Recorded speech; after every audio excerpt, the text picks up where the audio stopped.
د اورمړو تاڼې پولیس او مسلح کسانو په خپلو کې ډزې شوې دي.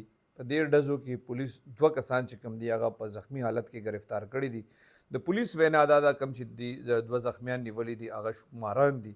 دې حوالې سره چې اورمړو تاڼې پولیس کوم اف ای آر درج کړی دی هغې په خپل اف ای آر کې لیکلي دي چې بیګا دي ته اطلاع میلو شوه چې اورمړ روډ کندي پل سره مسلح کسان دي هغې د واردات دپاره موجود دي. پولیس وایي دي لاړل هلته دې دوران کې دی وی په موټرسایکل باندې دوه کسان را روانو. پولیس ولې اشاره ورکړې دی نه دي ودرېدلې. پولیس باندې ډزې کړې دي. بیا پې پولیس هم جوابي ډزې کړې دي.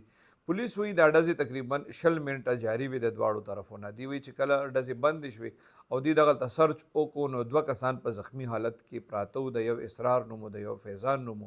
پولیس وایي کله چې دغه دواړه کسان دي زخمیان روچت کړل د علاج لپاره هسپتال ته بوتلل او د هغې باره کې معلومات وکړل نو پولیس وایي پته ولګېده چې یاره دې ته د شګو په مقدماتو کې مطلوب وو. دوی وایي د دې نه چې کم موټرسایکل کمه تماچه او کم موبایلونه ریکور شوي دي هغه هم مسروقه دي. مطلب د په ګن پوینټ باندې د خلکو نه اخیستې شوي وو.